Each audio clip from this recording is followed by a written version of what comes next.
protesting and saying, first of all, shame on Israel bonds, shame on Smotrich, shame on those who are attending this conference, who are giving sanction to these right-wing extremist ideas within Jewish tradition. That's what it sounded like in Washington, D.C. on Sunday as some Jewish groups protested outside the hotel where Israel's finance minister, Bezalel Smotrich, was speaking at an event for Israel Bonds. Smotrich is the extremist member of Israel's right-wing ruling coalition who's been in the news lately for declaring that Israel should wipe out the Palestinian town of Huwara. 2 weeks ago, Palestinian gunmen killed 2 yeshiva students, brothers in Huwara. Their car was riddled with bullets while they were stuck in traffic there north of Jerusalem. And what happened next is being called a pogrom, when groups of Jewish settlers attacked and burned cars and homes in Huwara, and 1 Palestinian man was killed. Afterwards, Smotrich's comments sparked an outcry. He's since walked back his inflammatory words, but this certainly isn't the first time he's ignited outrage with his policies. He's proudly anti-gay. He once called gay people beasts, and he's told Arabs it's a shame Ben-Gurion didn't throw them all out of Israel. Here at home, the political situation in Israel has also prompted condemnation in recent weeks from prominent Canadian Jewish leaders, ranging from philanthropist Charles Bronfman to some Supreme Court justices and law professors to Canada's Special Envoy on Holocaust Remembrance and Anti-Semitism, Erwin Kotler. They're all worried about the new Netanyahu government's plans to significantly roll back the Supreme Court's powers to overrule laws that would violate Israel's founding principles. Last week, a new poll released by 2 Jewish groups, J-Space Canada and the New Israel Fund of Canada, found a majority of Canadian Jews, 59%, think the new government is moving in the wrong direction. All these concerns have come to a head and prompted Toronto's UJA Federation to convene a private roundtable meeting later today. And they've invited some prominent local rabbis and the heads of Jewish schools to, quote, help UJA think through a community strategy in response to events in Israel, unquote. Well, right now, the opposition is louder. There are also those who feel all the public criticism is bad for Israel. There is a constant, unrelenting effort by so many people worldwide to do whatever they can to erode world confidence in Israel. And unfortunately, even some Jews, even within the state of Israel, are contributing to that erosion. And we have to work hard to do whatever we can to bolster world confidence in Israel. I'm Ellen Besner, and this is what Jewish Canada sounds like for Tuesday, March the 14th, 2023. Welcome to the CJN Daily, a podcast of the Canadian Jewish News, sponsored by Metropia.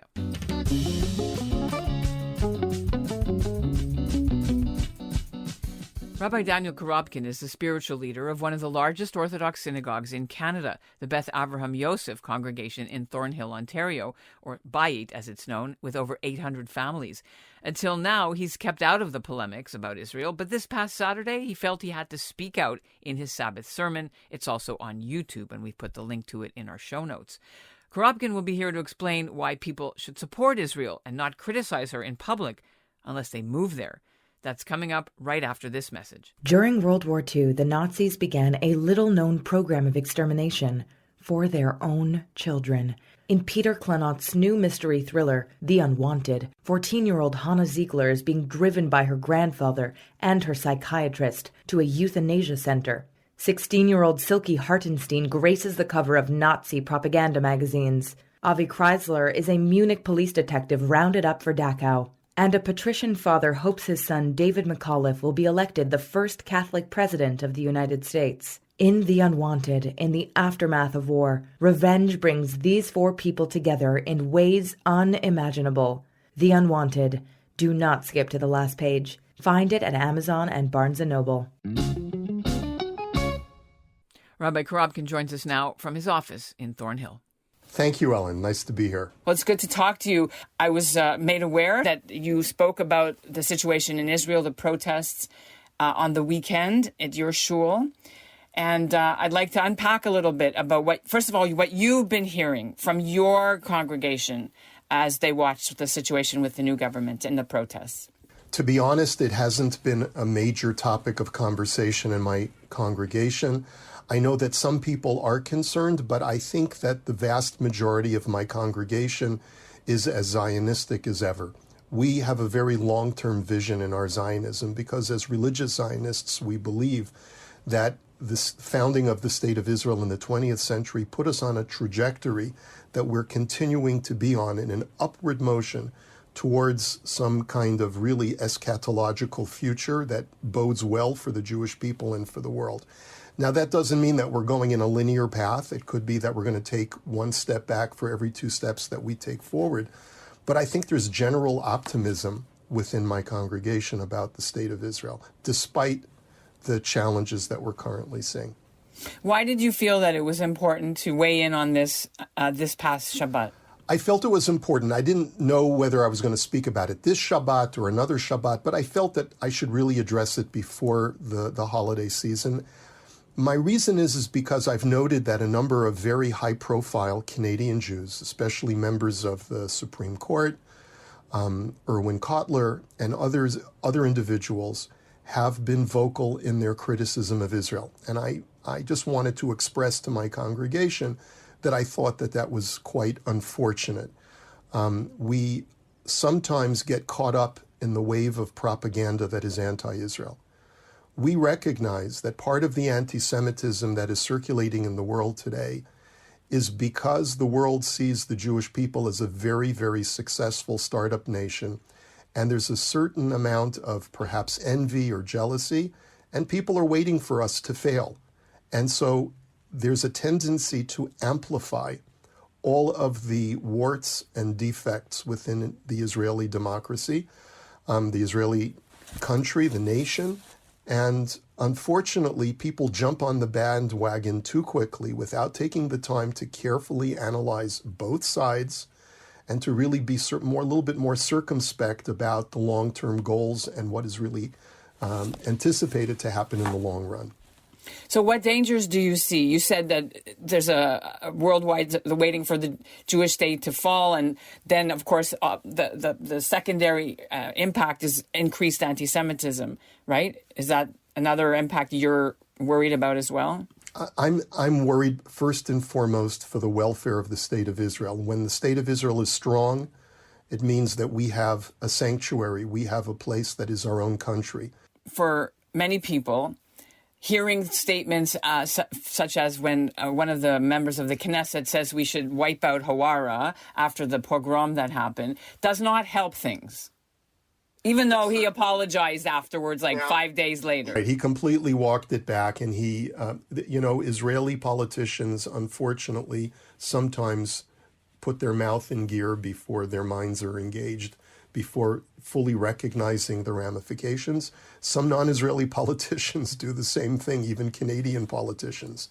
Of course, but does that mean that this man is a racist? No, it means that he was filled with rage over the unrelenting, continuing acts of terror that are going on a weekly basis. One just this past Thursday night, where 3 innocent men going to a wedding in Tel Aviv were all shot. 2 in the head and are in critical condition. And I am so saddened to have to get up every Shabbat during services when we make the Misha Beirach, when we make the prayer for the sick, and to announce there's been another terror attack in Israel. Let's please include in our prayers when we make the prayer for the sick all those who have been injured in Israel this past week. We didn't have to do that a couple of years ago, or even last year, or perhaps even last month. But unfortunately, it's now becoming routine. And that's if you were living under that kind of constant pressure, under that constant barrage of attack, who knows what you or I would say as a response to, if we knew where the attackers were coming from. Of course, it was an impetuous thing to say. It had consequences, very negative consequences, and we have to make sure that we hold our politicians, all of our politicians, responsible for statements they make. But that said, that does not mean that Israel or its politicians currently in power are racist.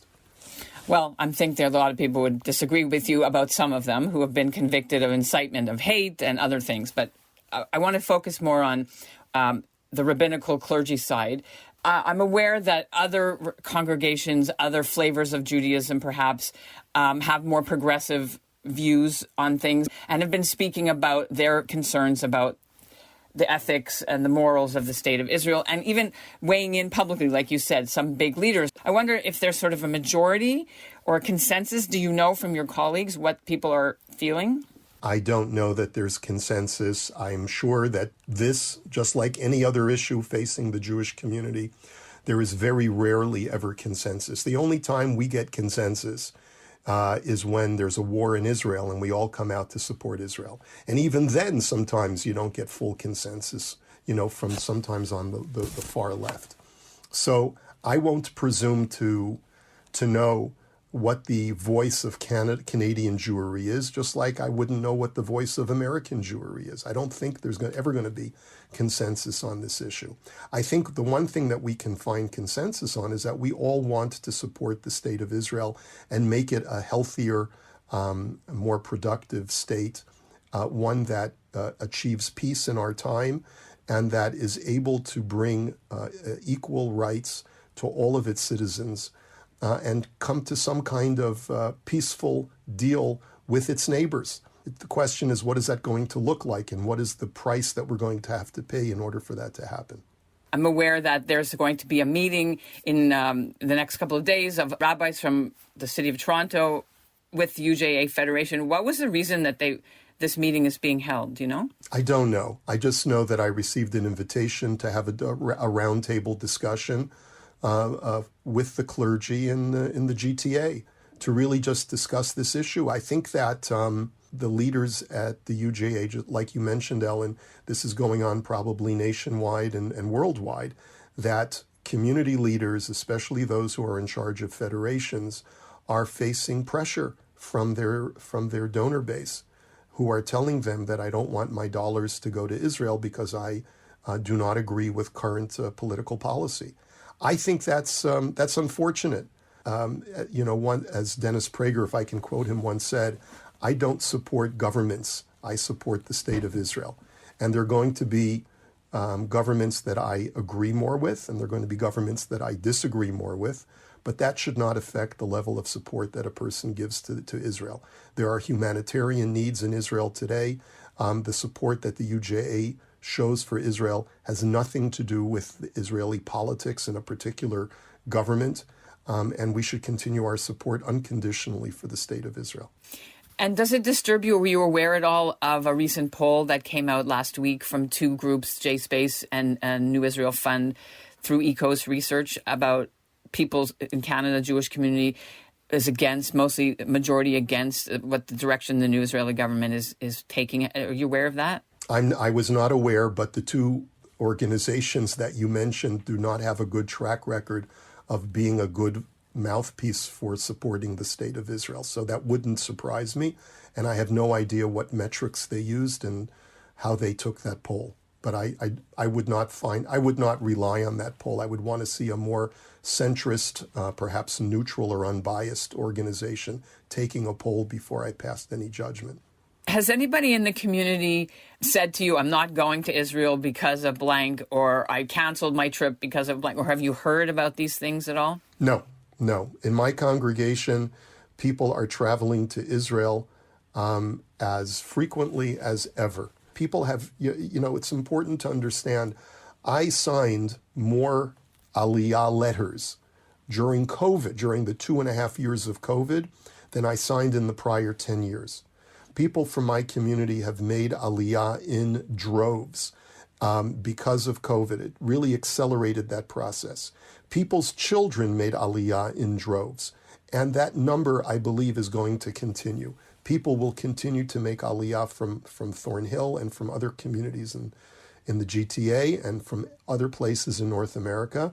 And, we view these terrorist attacks and the current challenges in the government as blips on the radar. These are things that you live with. These are aggravations that every Israeli has to deal with. But I think that we're overinflating the nature of the chaos that's taking place in Israel.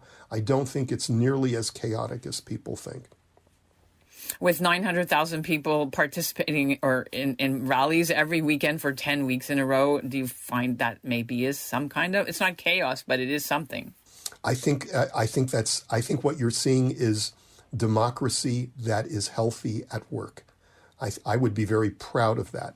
If that was, what that indicates is that when it comes time around for the next election, the people who are the source of this protest will be eliminated from government. That's how democracies work. And a healthy democracy allows for healthy protest. Okay, is there anything I didn't ask that you wanted to get across from your Devar, for example, Torah, that we should focus on, a particular line in there? I guess the one thing that I wanted to get across to my congregation is that we should continue our vocal support of Israel. If you want to be a critic, an outspoken critic of Israel, make aliyah. That's where you belong. If you're living in Chutz La'aretz and you're not living with the daily pressures of terror attacks and people landing in the hospital and in the morgue, then please refrain from your criticism. It's not appropriate. It's not helpful. And the last thing that I would say is that we have to have confidence that Israel is a healthy democracy. It will sort things out. And with enough support from worldwide Jewry, Israeli democracy will adjust itself to doing the right thing. And for those who are just wringing their hands and fearing the worst, try not to be filled with so much angst about your own people. Jews are very good at being anxious about ourselves, about our mishpacha. Try not to do that in public. We are an anxious people, but let's have a little confidence. God chose us for goodness sake. He didn't choose us because we're failures. He chose us because he has confidence in us. We should have the same confidence in ourselves that even when we make mistakes nationally, we'll eventually get it right. You talked in your Devar about the golden calf. Yeah, that's pretty much it. That was Moses' argument to God. Give the Jewish people a break. I know when we mess up, we're a stiff-necked people and we're prone to making real mistakes, and sometimes really big mistakes. But give us a chance. We can fix it. We can rectify ourselves, and we can adjust and make corrections when we need to. And that's what world Jewry should have confidence in, is that just like Moses prayed on behalf of the Jews after the golden calf, we should realize that even when we make a golden calf, we will get it right, we will atone, we will adjust, and we'll move forward in a very positive way. For its part, CIJA, the Center for Israel and Jewish Affairs, has until now been taking a measured and nuanced approach to the situation in Israel. They've been meeting in person in Israel several times recently with Israeli leaders and opposition politicians. Soon, though, CIJA will do more than just issue written statements and work behind the scenes. There are plans to hold a national town hall, although details aren't available yet. And that's what Jewish Canada sounds like for this episode of the CJN Daily, sponsored by Metropia. Integrity, community, quality, and customer care. And today's listener shout-out goes to Randy Mendelson in Toronto. And we'll end the episode with how the Israeli situation with Bezalel Smotrich prompted condemnation last week, even in the House of Commons in Ottawa, from the NDP's London MP Lindsay Matheson, and then from the Liberal Party's Parliamentary Secretary for Foreign Affairs, Maninder Sidhu. Honourable Member for London Fanshawe. Far-right ministers in Israel are celebrating horrifying attacks on Palestinian civilians, engaging in dehumanization, threatening democratic institutions, and calling for violations of international law. And thousands of Israelis are on the ground right now protesting the actions and rhetoric of their government.